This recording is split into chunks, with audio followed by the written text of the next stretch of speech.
Hey guys.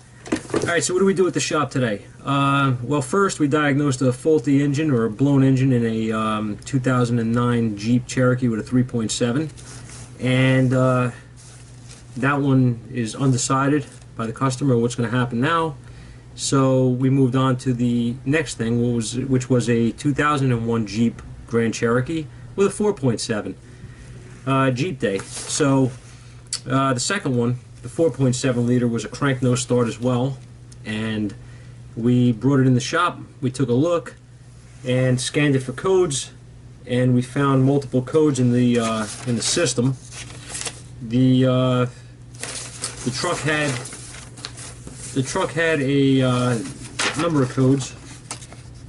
Let's see if you can see that. We had a PO340, a P1391. I can't make that one out. What is that? PO121 and PO136, right?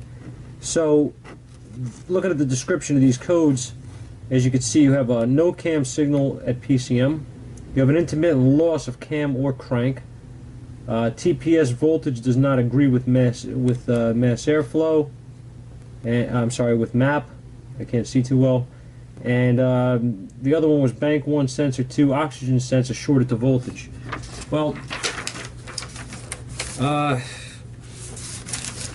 knowing that this customer wasn't looking to spend a lot of money, we weren't going to diagnose everything here. We were only shooting for what could cause our no start. So, first thing you do is go for the obvious thing, right? We're going to check and see if we have lost our cam or crank signal, which would cause this thing not to start. So that's where we ended up. We scoped this thing, and we got a pattern for our cam and crank signals, right? And I'm going to show you what it looked like. This is our cam and crank signal on this vehicle. A lot of you guys are probably going to say right now, wow, that thing is like zoomed out really far.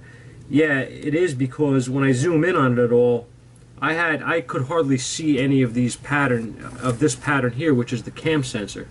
That's why I zoomed out so far and printed this picture, because I wanted to get as many of these square waves or pulses on the screen as I could, and I wanted to see what was going on here. So I was expecting to not have a cam signal or not have a crank signal on this truck, but being that I did have some sort of a signal, albeit a bad signal, there was something there. So next thing I did was, I knew that something was broke here. I knew this is obviously no good, but the next thing I wanted to do was I wanted a reference. So I pulled up my my reference waveform for a known good 4.7 cam and crank signal.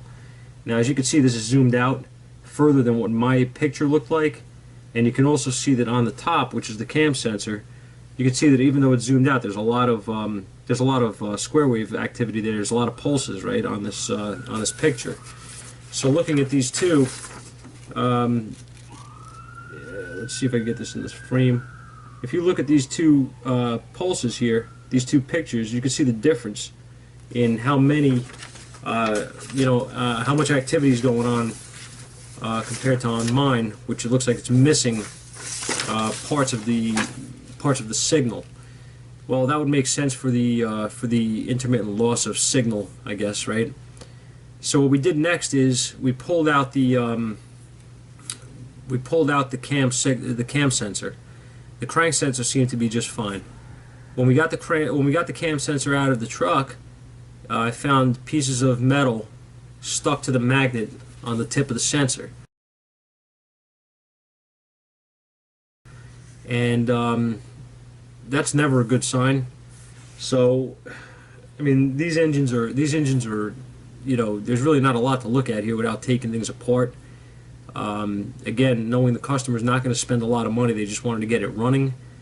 I tried to inspect the inside of the opening where the cam sensor goes as best I could, and there was really nothing to see inside there. I mean, I got in there as best I could with a bore scope and looked around, and really didn't come up with much. of an answer to what's, where these metal pieces came from. It definitely was steel, obviously, because it was stuck to the magnet. It's not an aluminum part. Could be just about anything, right? Chipped off or whatever. Like I said, it's not a good sign.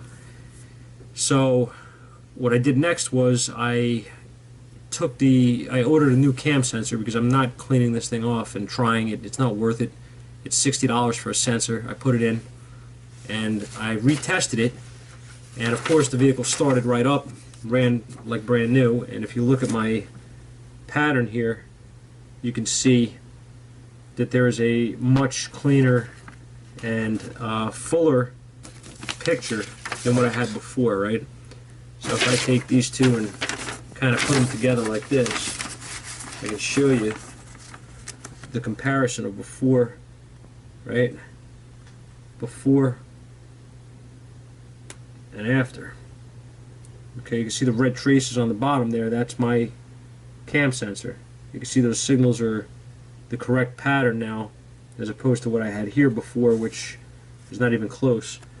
Alright, and that was the fix for this truck. So I was going to video this live. I got some portions of it live, but unfortunately the shop was noisy today, extremely noisy. We had things going on down there, and I just couldn't get good footage on the truck. So I got fed up with it and decided to just talk about it a little bit afterwards. So this is a short video. Mainly, what I guess the point of this is that a lot of guys will, a lot of guys are still not clear. A lot of younger guys that I talk to are not clear on understanding the point of using an oscilloscope on testing. If you have, a lot of guys would say, well, I have a code, whatever, PO, 340, it's a cam sensor, and I'm going to throw a sensor in it.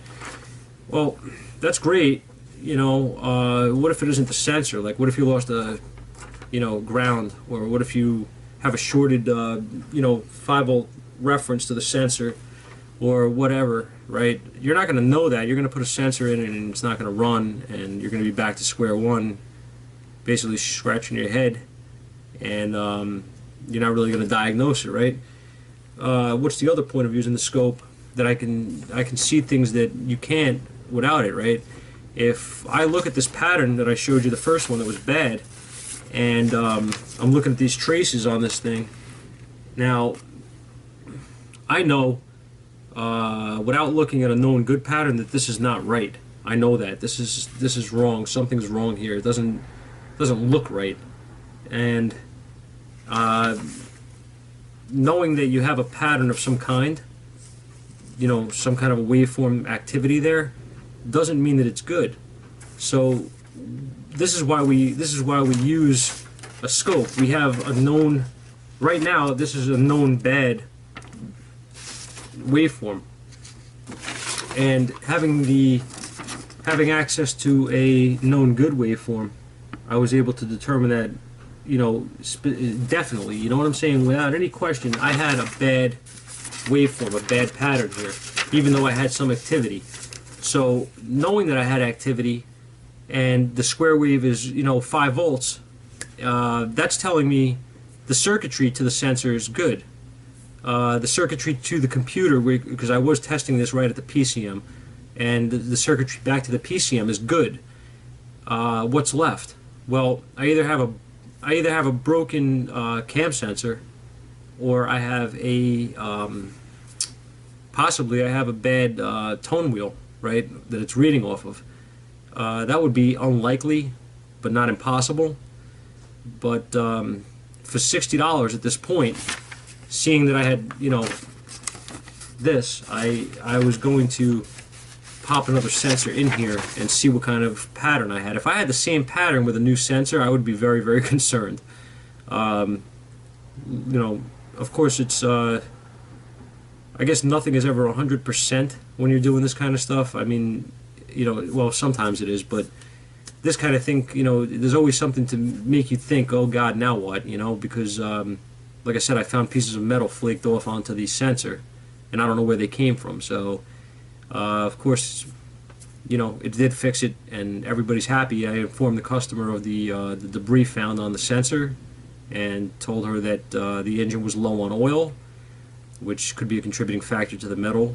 You know, we found, I don't know, but you know, that's basically the point of this, I guess, is that when you're doing this type of thing, using a scope on this is very important, because you do know that you have activity there. You know that something's going on. You know you have 5-volt reference, you have ground, you have a sensor that's trying to work apparently, and you know the wiring integrity is good. So you're checking a lot of things in one deft move, basically. You know what I mean? You're hooking up your scope. It takes 5 minutes, and you're at the PCM.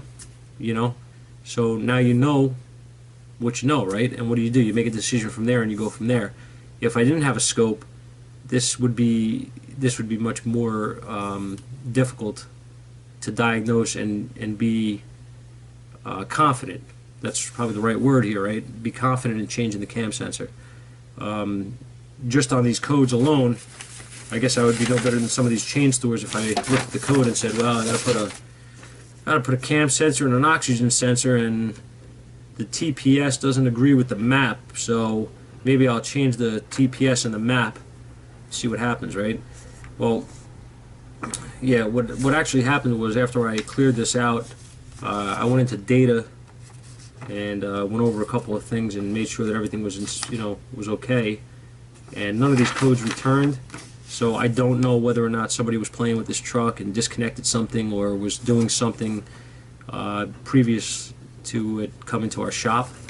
But there were no codes. I don't know whether or not that O2 code is going to come back. If anything, I suspect it may. And again, the customer doesn't care about any of that as long as the vehicle's running. So I'm not worried about it either. It's not my problem, honestly. But I just wanted to share this with you. It's a quick little short case study, I guess. But I thought it was pretty interesting, and it's pretty basic, honestly. I mean, cam and crank signals are really probably one of the more basic things you're going to ever look at on an oscilloscope, and obviously one of the most important, because the car won't run without it. So hope you enjoyed it, and I'm going to try to get some more videos for you guys soon with you know, actually working in the shop. And I actually have something else that I may put up here soon.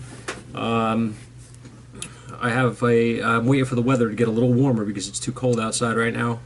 But I have a problem with my snowblower, and I was thinking that maybe it'd be like a pretty cool video on how to modify your snowblower and fix it from this crap that keeps happening to me. So I'll make a video of it. I'll put it up, and if you like it, you can give me a thumbs up. If you don't, you can give me a thumbs down. It'll be there either way. So thanks guys for watching. See you later.